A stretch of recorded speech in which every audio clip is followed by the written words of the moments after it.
In the opulent neighborhood of Ikoyi, where wealth was measured in marble walls and perfectly manicured gardens, there was a sound that had long been absent: laughter. It was the laughter of Adaise, the young daughter of billionaire Edward Nnamdi, who had been paralyzed by a heart-wrenching tragedy. Meanwhile, on the dusty streets of Lagos, a boy named Chukwudi had nothing but his bare feet and a heart that danced through life. Fate led him to sneak into Adaise's silent world. He brought no medicine, no wealth. He brought only a dance. And what happened next would prove that sometimes, miracles don't come from money, but from the most unexpected of places. They called Edward Nnamdi the King Midas of Lagos. A touch of his on the stock market, a nod in the boardroom, or a signature on a contract could make or break fortunes. His telecommunications and technology empire stretched across West Africa, an invisible network of numbers and signals, making him one of the most powerful men in Nigeria. To the public, Mr. Edward was an impenetrable fortress, perfectly tailored suits, a sharp gaze, and a calm voice that could quell any debate. However, behind the high walls of his magnificent Ikoyi mansion, this King Midas was helpless before a single failure, a failure that no fortune could remedy. It was silence, a heavy silence that blanketed the marble-paved corridors, crept through the lush green gardens, and settled in the room of Adaise, his 8-year-old daughter, his most precious treasure. Mr. Edward's mansion was not a home. It was a luxurious museum showcasing a perfect sorrow. Just 2 years ago, this place had echoed with Adaise's laughter, as clear as silver bells. She had been a moving streak of sunshine, running through the gardens to chase colorful butterflies, her braided hair flying with every step. She would often nestle in her mother's lap, Chinwe, listening to fairy tales under the shade of the ancient mango tree. Chinwe, with her warm smile and kind heart, was the soul of the house, the one who turned cold walls into a warm home. But then, one fateful rainy afternoon on the Lagos-Ibadan expressway, a runaway truck stole everything. The horrific accident took Chinwe away forever and plunged Adaise's world into darkness. When she woke up in the hospital, her little legs had no feeling. The doctor said her spinal cord had been severely damaged. Adaise was paralyzed from the waist down. From that day on, the laughter in the mansion died.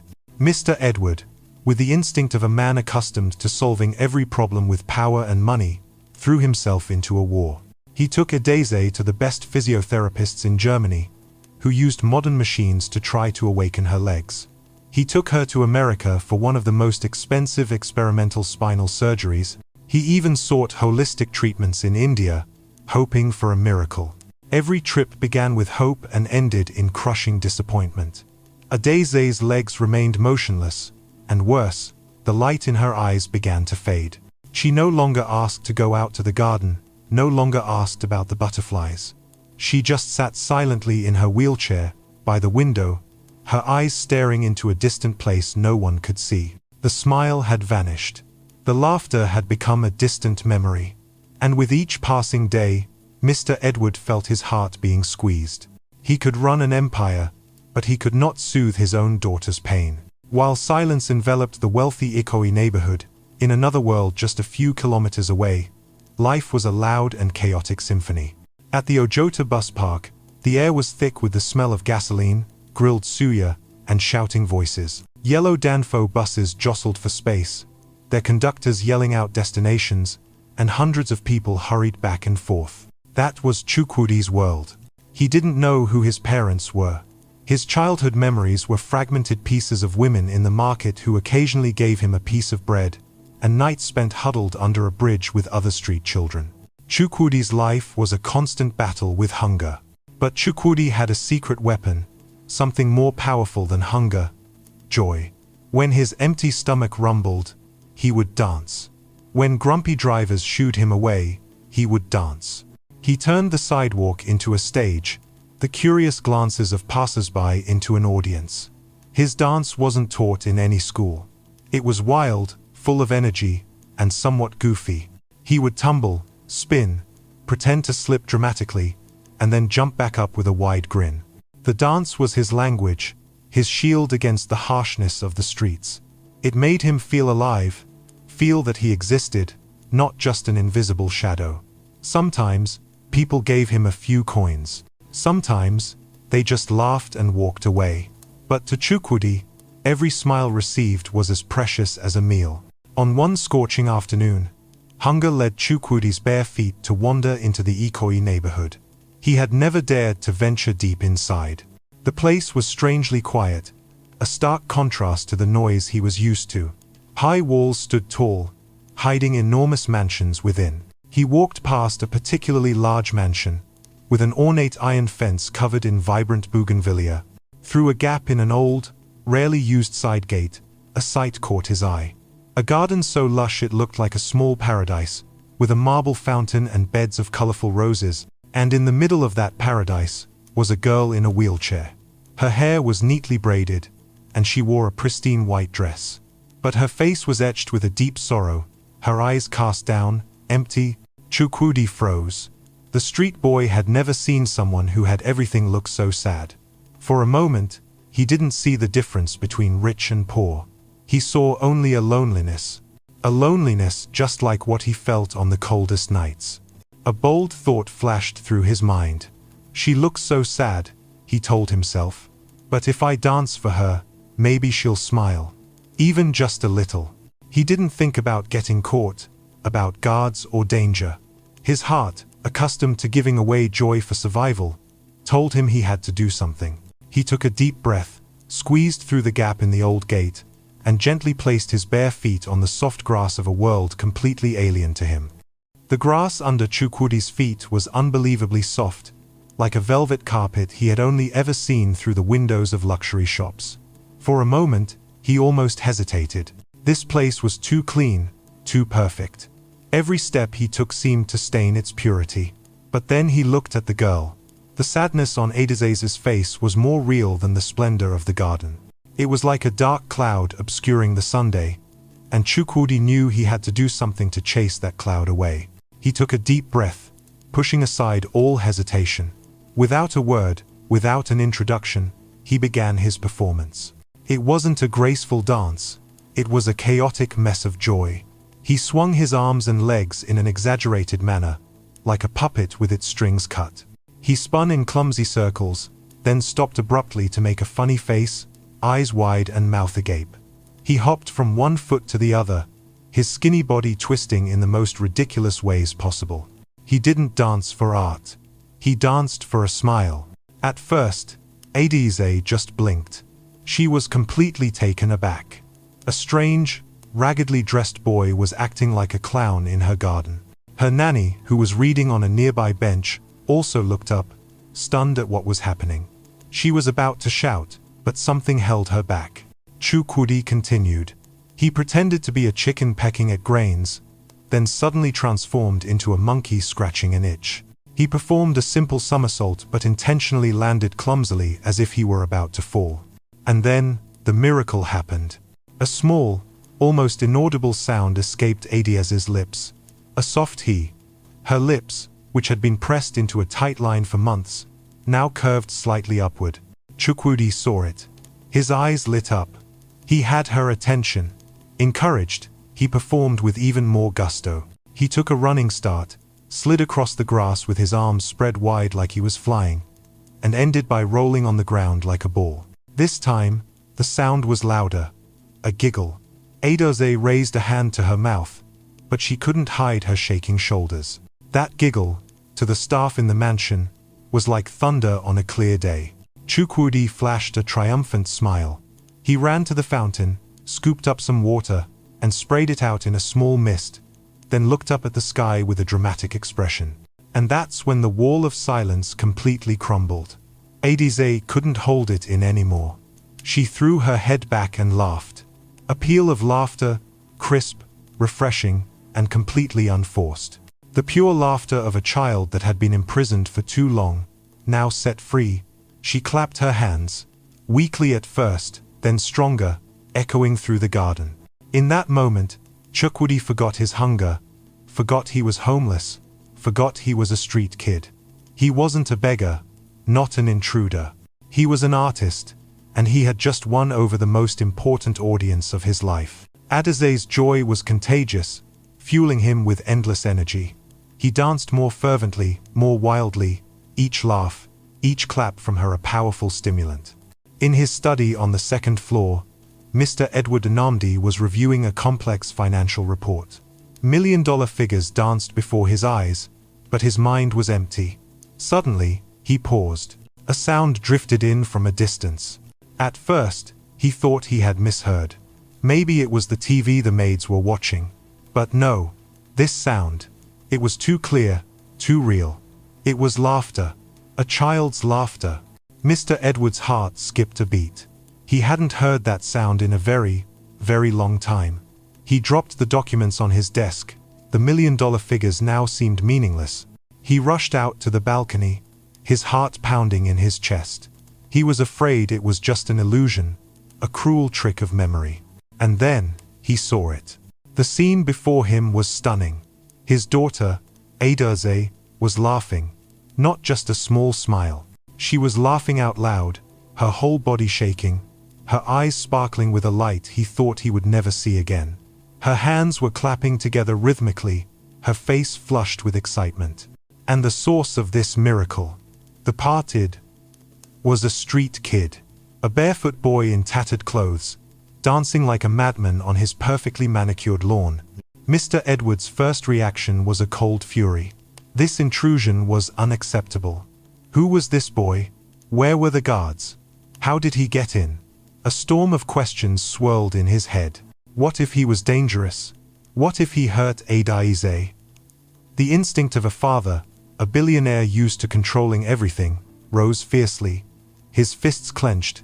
He was about to yell, ready to call the guards to throw the boy out immediately. But then, he stopped. Adaize's laughter rang out again, and it was like a cool stream of water extinguishing the fire of his anger. He looked closer at his daughter. Her cheeks, always pale, were now rosy. Her back, always slumped wearily in her wheelchair, was now straight. And her laughter, oh, that laughter. It wasn't just a sound. It was life. Mr. Edward stood frozen. For 2 years, he had poured millions into the most advanced treatments. He had pleaded with the greatest medical minds in the world. All he had gotten in return was silence and a growing despair. And now, in less than 10 minutes, an unknown boy, with nothing but silly dance moves, had brought life back to his daughter. He couldn't understand it. His rational mind couldn't accept it. But a father's heart could not deny the truth before his eyes. The anger within him slowly subsided, replaced by another emotion, one he had almost forgotten: hope. Mr. Edward took a step back, hiding behind a large marble pillar on the balcony, watching silently. His chest tightened, not with anger, but with an overwhelming emotion. As he watched the barefoot boy dance and his daughter clap endlessly, Mr. Edward realized a shocking truth. This street kid was doing for his daughter what all his fortune combined could not. When the final dance ended, Chukwudi bent over, hands on his knees, panting. Sweat dripped from his messy hair onto the lush green grass, but on his lips was a radiant smile. He had done it. He had brought laughter back to the sad little girl. His mission was complete. It was probably time to leave before he got into trouble, he thought. He looked up, gave Adiese a shy wave, and turned to sneak back out the way he came. Stop. The voice wasn't loud, but it carried an authority as cold as steel, instantly freezing the cheerful atmosphere in the garden. Chukwudi flinched, his body tensing like a drawn bowstring. He slowly turned back. Mr. Edward Anamdi was walking out from the veranda. His tall frame cast a long shadow on the lawn, blocking the afternoon sunday. To Chukwudi, he didn't look like a father, but like a judge about to deliver a verdict. The boy had seen this look many times on the streets. The look of powerful people when they see something that doesn't belong in their world, something that needs to be removed. A familiar fear rose in his chest. He was ready to run, but a faint voice held him back. "Daddy," Ada spoke, her hands gripping the arms of her wheelchair. "Please, don't send him away." It was the first time in months she had spoken up to ask for something for herself. Her voice, though still trembling, held an undeniable urgency. Mr. Edward stopped, his gaze shifting from the street boy to his daughter, and back again. He observed Chukwudi more closely. The t-shirt was old and worn, with a large tear at the shoulder. The shorts were too big for his skinny frame, and his bare feet were covered in a mix of old and new scars, evidence of a life no child should have to endure. But when he looked into the boy's eyes, Mr. Edward saw no insolence or deceit. He saw only a strange steadfastness. "What is your name?" Mr. Edward asked, his voice still stern. "Chukwudi, sir," the boy replied, his voice a whisper. "Why did you come in here?" Chukwudi swallowed. He could lie, could make up some story. But looking at Adeze's expectant eyes, he decided to tell the truth. I saw her sitting alone. She looked very sad. I just thought, if I danced, maybe she would smile. I didn't come to take anything, sir. I came only to give something small." Those simple, unadorned words carried more weight than gold. They pierced the billionaire's cold shell like an arrow. To give something small. Mr. Edward had spent his entire life accumulating, possessing, building an empire. The idea of giving, so selflessly, was almost foreign to him. He glanced at his daughter. Her eyes were still pleading with him. And then he saw it. A tiny, almost imperceptible movement. Adeze's toes were curling, gripping the footrest pad on her wheelchair. A deliberate movement. A spark of life. In that moment, Mr. Edward Anamdi made a decision that went against all his security protocols, all his instincts for control. He looked at Chukwudi. "All right, you can stay for today, but stay out here in the yard, where I can see you. No trouble, you understand?" Relief washed over Chukwudi's face like a downpour on a hot day. The boy nodded eagerly, a bright smile returning to his lips. He turned to Adeze and gave her a wink. "Showtime," he exclaimed.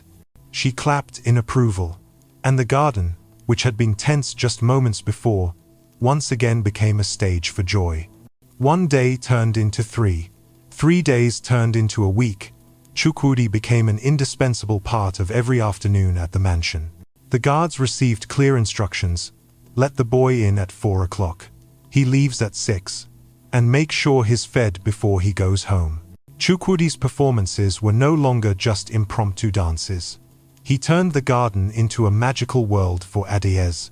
He used his street storytelling talent to recreate the bustling scenes of Lagos. He mimicked the calls of street vendors, reenacted humorous arguments between Danfo drivers and their conductors. He told Adeze stories about clever stray dogs who outsmarted butchers, or how cunning cats escaped torrential downpours.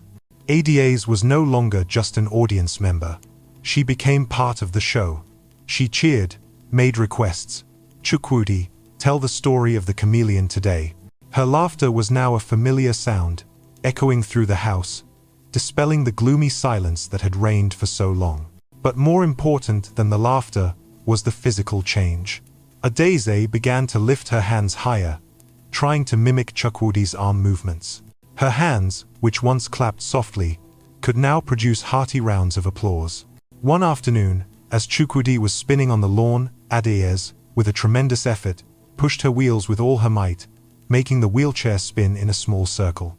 They both cheered with delight. Every small movement was a great victory. And every day, from his study window, Mr. Edward silently witnessed it all. He saw the invisible bond forming between the two children from two different worlds. He noticed the small details, how Chukwudi never asked for anything, how he always checked Adeze's expression before starting a joke, how he ate the food given to him with an almost reverent appreciation, something only seen in those well acquainted with hunger. Gradually, Mr. Edward's heart, long covered in ice, began to feel warmth. During a routine checkup, the family doctor couldn't hide his amazement.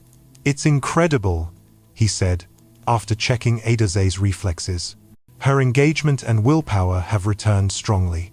Medically speaking, this kind of psychological motivation can trigger neural recovery pathways that we can't always explain. Mr. Enamdi, whatever you're doing, please continue." The doctor's words confirmed what Mr. Edward already felt. That night, after Chukwudi had left and Adeze was fast asleep, Mr. Edward stood alone in the quiet garden. The space where the boy danced seemed to still hold the energy of joy.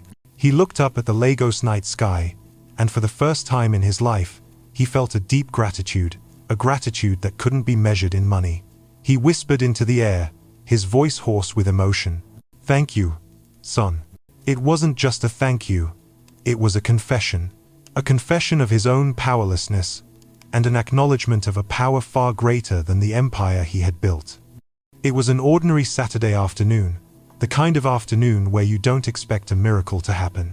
The sunlight had turned a honeygold, casting long, soft streaks of light on the lawn. From a neighbor's house, the faint melody of an old highlife tune drifted over, music as nostalgic and warm as a hug. Chukwudi was performing a new routine he called the slow-motion dance. He moved as if time had turned thick, each movement hilariously slow and exaggerated. Adeze laughed so hard she couldn't keep the thin blanket on her lap. Tears streamed down her cheeks, but they were tears of pure joy. "Wait," she suddenly said, her voice filled with a surprising determination that amazed even herself. "Chukwudi, stop for a second. I want to try something." Chukwudi stopped instantly, a look of confusion on his face. Time seemed to actually slow down. Every sound in the garden fell quiet. Adeze placed her small hands on the armrests of her wheelchair. Her face tensed with concentration. For a heartbeat, nothing happened. Then, the muscles in her arms trembled with effort. Mr. Edward, who was quietly watching from the balcony as usual, instinctively held his breath, his heart hammering against his ribs. Then it happened. Adeze's shoulders rose. Then her chest. And then, slowly, almost unbelievably, her hips lifted off the seat. An inch, then two.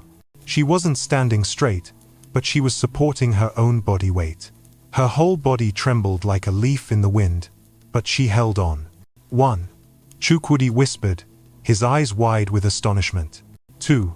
Mr. Edward unconsciously counted, moving right up to the railing without realizing it. 3.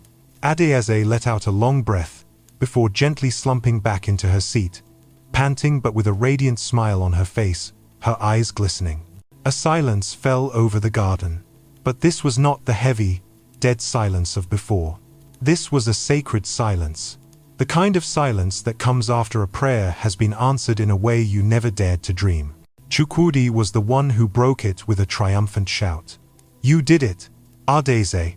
You did it!" He spun around 3 times in excitement and then dropped to his knees beside her wheelchair. "Champion! You are the champion!" Mr. Edward was no longer on the balcony.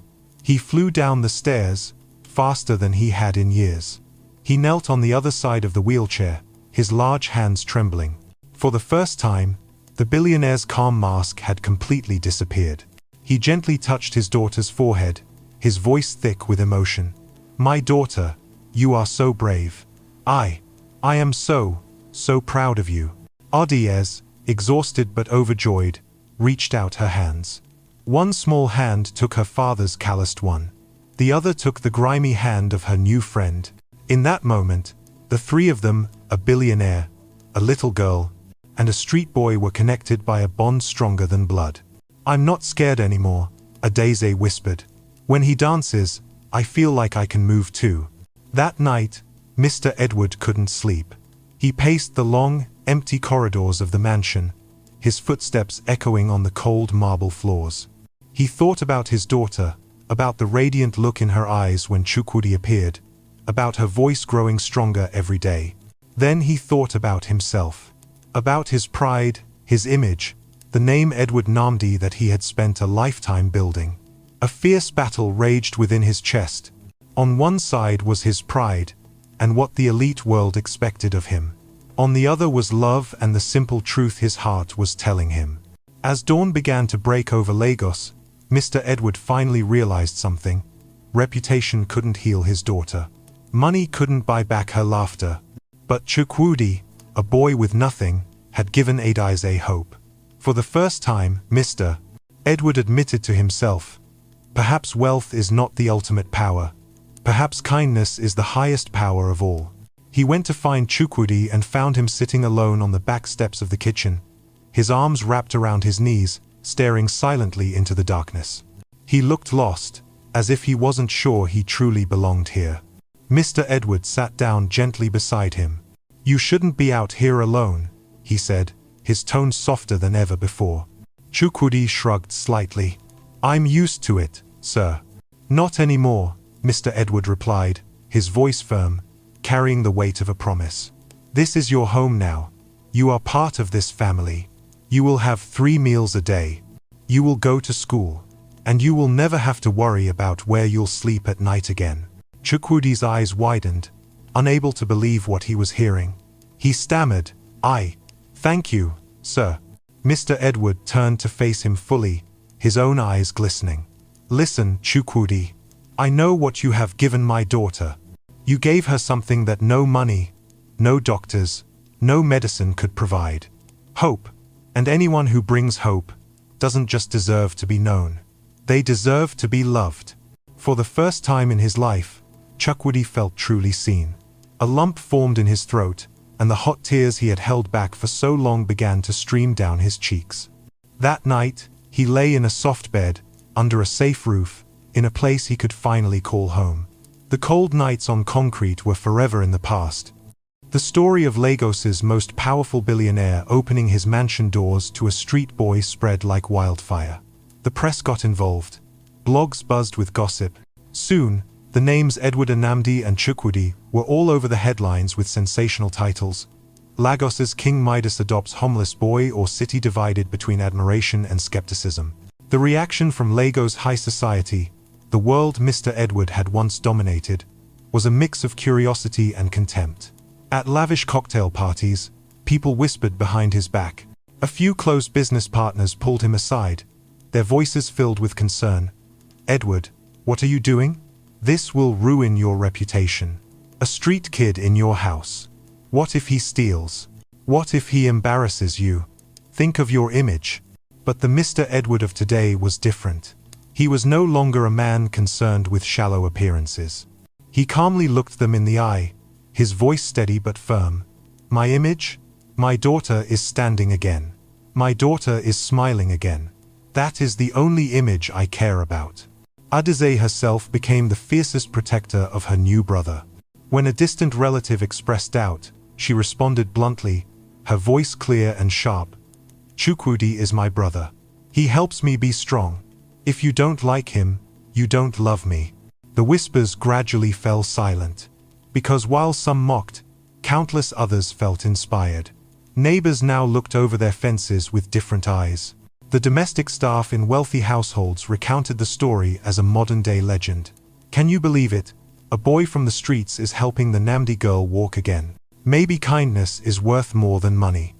And at the center of this storm of attention, Chukwudi remained Chukwudi. He didn't care about the press or the gossip. Every day he danced. Every day he laughed with Adeze. Every day he gave away his only gift. The Ikoyi mansion, once a tomb of silence, was now truly alive. It was no longer just a house. It had become a home. Mornings no longer began with silence but with Adeze's cheerful call from her bedroom, "Brother Chukwudi." Afternoons were still for performances in the garden, but now Adeze was an active participant. She held onto Chukwudi's arm, taking her first shaky steps on the grass, each extraordinary effort rewarded with cheers of encouragement. Evenings were no longer Mr. Edward's lonely, solitary meals. Now, the dining table always had 3 people, bustling with laughter and conversation, where Adeze teased her father for smiling more often these days. Mr. Edward had changed too. He was no longer just a billionaire running a business. He had become a true father to both his children. He patiently taught Chukwudi his first lessons, showing him how to hold a pen, how to read letters. He fiercely protected him from any scrutinizing eyes from the outside world. A few months later, on a clear evening, as the sun painted streaks of gold and crimson across the Lagos sky, Mr. Edward hosted a small gathering in his garden. As the first guests arrived, they were stunned by the scene before them. Adize, in a lovely floral dress, was standing there. On one side, she held her father's hand tightly. On the other, she leaned on Chukwudi's arm. And then, she began to walk. Her steps were still a bit wobbly, but they were steps of victory. She walked across the lawn, a place where not long ago she could only sit and watch helplessly, to greet her guests. Her clear laughter mingled with Chukwudi's cheers, creating the most beautiful music the garden had ever heard. It was the moment of final victory. There was no longer any room for doubt. Miracles were real. Standing there, watching his two children won by blood, won a gift of fate, Mr. Edward Nnamdi finally understood something he had never truly known. What is true wealth? It wasn't in the massive numbers in his bank account, not in the stock value of his telecommunications conglomerate. True wealth was in his daughter's laughter, in the courage of a boy the world had thrown away, and in the love that bound them all together. He whispered to himself, his most sincere confession, "I thought I had everything, but it turns out, I had nothing, until I met this boy." From that day on, Edward Nnamdi was known not just as a rich man, but as a man with a heart. Chukwudi was no longer the homeless boy. He was Chukwudi Nnamdi, a part of the family. And Adeze's story became a beacon of hope for families everywhere. A testament that, sometimes, the greatest cure comes not from medicine or money, but from kindness, love, and an unexpected friendship. If this story has touched your heart, let us know how you feel in the comments, and don't forget to share where you're watching this video from in the world. And of course, don't forget to hit the subscribe button for your channel name, and turn on the notification bell so you don't miss other emotional, dramatic, and unforgettable stories. Until the next story, always spread kindness, hold on to faith, and never stop looking for miracles in the most unexpected of places.